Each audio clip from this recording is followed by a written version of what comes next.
Hi friends, welcome back to my channel. இன்னைக்கு பூரி மசால் எப்படி பண்ணுறதுன்னு பார்ப்போம். ஃபஸ்ட்டு பூரி செய்கிறதுக்கு 2 கப் கோதுமை மாவு, 1/4 கப் ரவா, 2 டீஸ்பூன் உப்பு எல்லாத்தையும் நல்லா மிக்ஸ் பண்ணி கெட்டியாக பிசைஞ்சு வச்சு 1/2 hour ரெஸ்டிங் டைம் கொடுக்கணும்.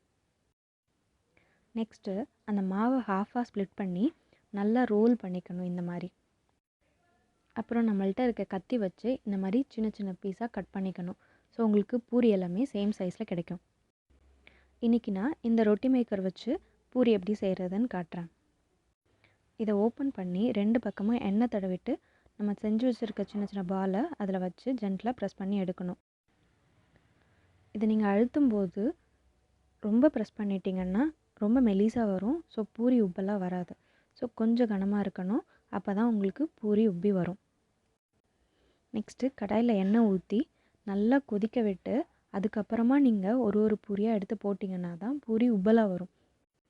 இதுக்கு முன்னாடி நான் நிறைய பூரி போட்டுட்டேன், அதனால தான் புகைலாம் வருது. ஸோ பயப்படாதீங்க ஸ்டார்டிங்கில். ஸோ நம்ம பூரி ரெடி ஆகிடுச்சு. நெக்ஸ்ட்டு பூரி மசாலா எப்படி பண்ணுறதுன்னு பார்ப்போம். இதுக்கு தேவையான பொருட்கள்: ஸ்லைஸ் பண்ண வெங்காயம் 2, 3 பச்சை மிளகா, கருவேப்பிலை, கொத்தமல்லி, க்ரஷ் பண்ண பூண்டு 3 பல், 2 டேபிள் ஸ்பூன் கடலை மாவு தண்ணியில் கலந்து வச்சுருக்கேன், மஞ்சத்தூள், உப்பு, வேக வச்ச உருளைக்கிழங்கு. இப்போ ஒரு பேனை ஹீட் பண்ணி அதில் எண்ணெய் ஊற்றிட்டு எண்ணெய் காஞ்சதுக்கப்புறமா கடலைப்பருப்பு, உளுத்தம்பருப்பு, கடுகு இது 3 போட்டு தாளிக்கணும். பருப்பு போட்டதுக்கப்புறம் தான் கடுகு போடணும்.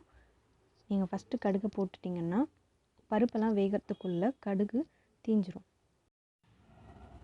இது நல்லா பொரிஞ்சு வந்ததுக்கப்புறம் வெங்காயத்தை ஆட் பண்ணணும். வெங்காயம் ஃபஸ்ட்டு நல்லா வதங்கணும். ப்ரௌனாக வதக்கிடக்கூடாது. ஜஸ்ட் அது டிரான்ஸ்பரண்ட் ஆகிற வரைக்கும் வதக்கினா போதும்.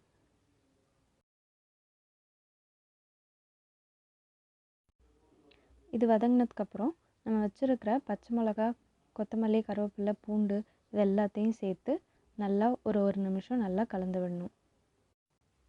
இதை வதக்கும்போது உங்களுக்கு பூண்டு பச்சை மிளகாயோட வாசனை தெரியும். இது நல்லா வதங்கினதுக்கப்புறம் நம்ம பாயில் பண்ணி வச்சுருக்க பொட்டேட்டோஸை இதில் ஆட் பண்ணிடணும். இதை நம்ம ஆல்ரெடி மேஷ் பண்ணியிருப்போம். உங்களுக்கு பெரிய பீஸாக இருந்துச்சுன்னு ஃபீல் பண்ணிங்கன்னா நீங்கள் அதை பிரேக் பண்ணி விட்டுக்கலாம். நெக்ஸ்ட்டு நம்ம மஞ்சத்தூள், உப்பு இது 2 ஆட் பண்ண போகிறோம். மஞ்சத்தூளும் உருளைக்கிழங்கும் சேரும்போது தான் அந்த பூரி மசாலாவோட ரியல் கலர் வரும். இப்போ நம்ம 2 கப் தண்ணி ஆட் பண்ண போகிறோம்.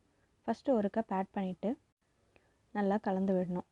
அது நல்லா கலந்து விட்டதுக்கப்புறம் இன்னொரு கப் ஆட் பண்ணணும். அதை நல்லா கலந்து விடும்போது அந்த பச்சை மிளகாயெல்லாம் கொஞ்சம் அழுத்தி விடணும்.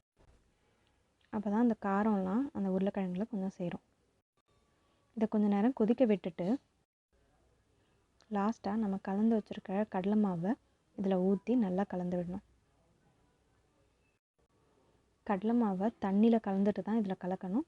அப்போ தான் உங்களுக்கு கட்டிப்படாமல் இருக்கும் கடலை மாவு. கடலை மாவு போடுறது டோட்டலாக ஆப்ஷனல் தான்.